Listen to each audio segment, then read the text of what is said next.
I have always imagined a beautiful place full of lushness and beauty and joy. Getting here has been a journey, and that journey involved affirmations.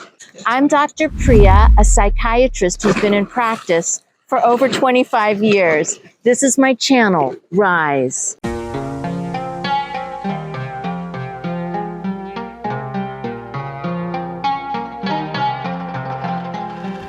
What are affirmations? Affirmations are short, positive statements that you use to seed your unconscious mind. You use these affirmations to create a life that's better for you. For example, I am strong. I am abundant in joy. I am self-confident. These are 3 affirmations. The affirmation, I am self-confident, is short and strong, but it can be loaded with layers of meaning in your unconscious. For example, do you have a belief system that self-confidence is only found in people who are egotistical and not sensitive to other people? Well, I am self-confident. If you use that affirmation, you're going to learn a lot about your beliefs about what true self-confidence is. That is actually quite kind and giving. Don't be afraid to ask for help in understanding what you're uncovering in your unconscious. For example, if you are using the affirmation, I am abundant in joy. Joy is a really wonderful affirmation. We get it in so many different ways in our life. But maybe you have a thing about abundance, like that just is too much. That feels too good, or this is too good to be true. So there'll be a limitation in your unconscious beliefs about joy. Be prepared to understand that and go through that. I also want to bring up the point that these affirmations, these sentences are placeholders for feelings.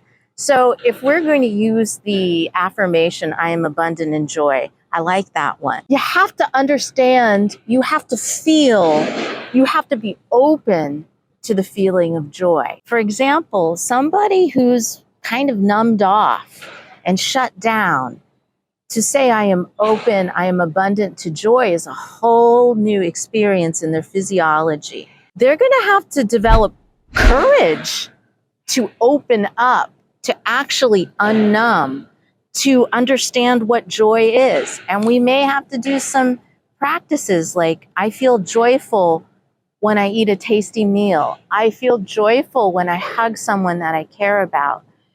Be prepared to do some exercises that remind you emotionally of what these words are about.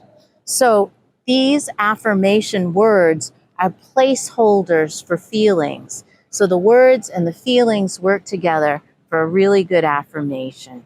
The 4th and final aspect of affirmations I'd like to address today is reality awareness.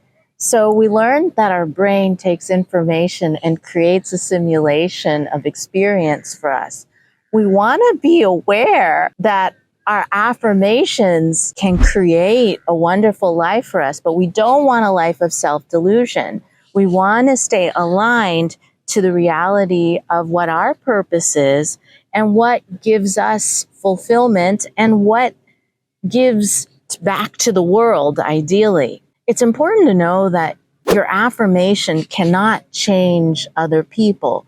For example, if you use the affirmation, I attract a loving and wonderful partner in my life, and you're in a relationship that is not in alignment with that, you could use your affirmation, I am in a loving and kind relationship. I am in a loving and kind relationship. You could use that affirmation over and over again to create self-delusion and dissociation. Here's where it's really important to be in alignment. What is a kind and loving relationship? And if you are not in one and you're using this affirmation, I am going to be in a kind and loving environment. If you're using it and you're not in one based on what your body is telling you, what loved ones are telling you, what the partner is telling you, if that's not all in alignment and you consistently use this affirmation, it's not going to change the relationship. But It can inform you to learn more about what kindness is, about what love is. Use your affirmation to boost your courage. Use your affirmation to give you strength to get through the difficult realizations that you may realize in your life when you wake up to what you really want based on your affirmations. I'm going to use the old cliche. You got to kiss a couple of frogs. Look, you're not going to change the frog. Put the frog down and don't give up. Use your affirmation to boost your courage. Use your affirmation to give you strength to get through the difficult realizations that you may realize in your life when you wake up to what you really want based on your affirmations. Another affirmation that people use is, I want to be rich. That's a positive short affirmation. But in your mind, in your unconscious beliefs, what is rich? One could be making a lot of money working 80 hours a week. However, how are your relationships? How is the health of your body? Are you sleeping at night? Are you willing to have a bunch of money and consider that a rich life? Take some time to understand what you really want based on your affirmation. And you know what? Don't worry, you don't have to stress out over your affirmations. I think the most important thing is to be really conscious. Are you in alignment? Are you living well? And your affirmations will continue to grow and bring you more if you are in alignment. And don't be afraid to get help learning if you are in alignment and how to live your best life. Thanks for hanging around. And if you like what you're seeing and you find value in this, please hit the subscribe button. Also, I'd like to remind you that there'll be some bonus content at the end of this video for how to really kickstart your affirmations.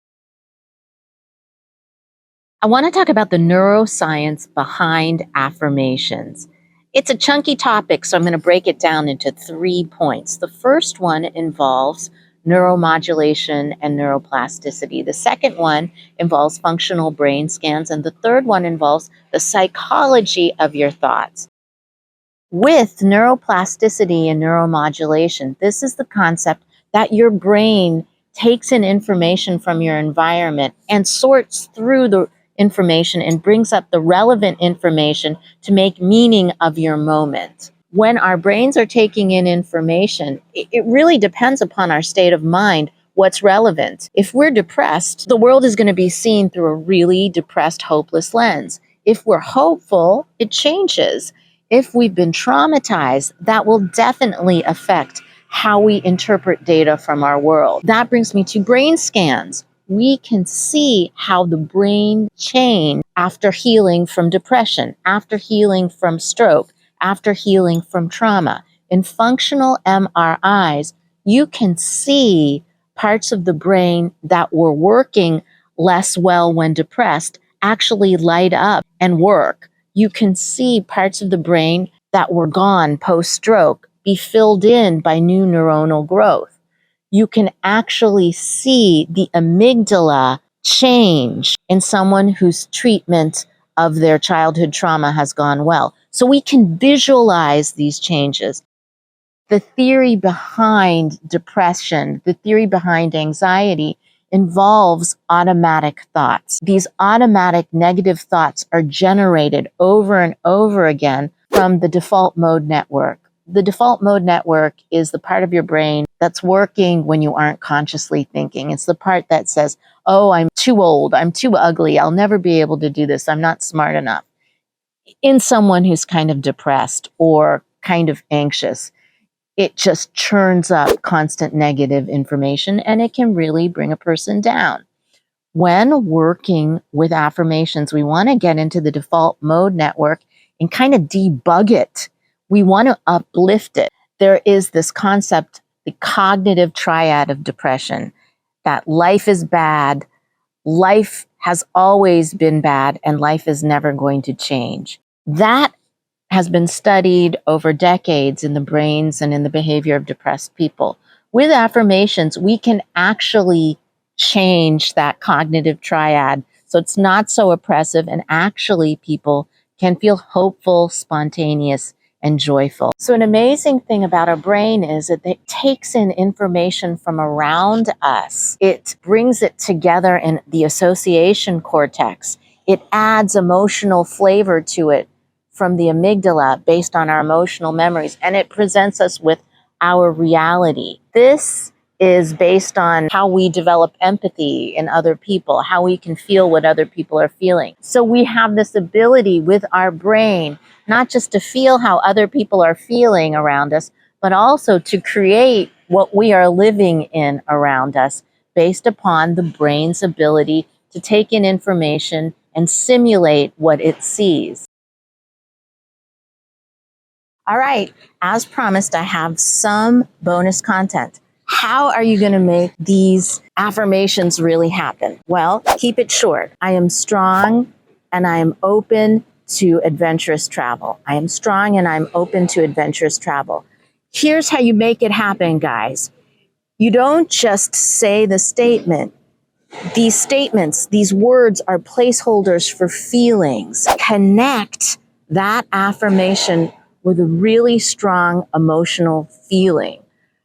What does it feel like to be strong? What does it feel like to be adventurous? Imagine that in your heart. Imagine that in your body. Imagine your muscles tensing like, I am adventurous. I am strong.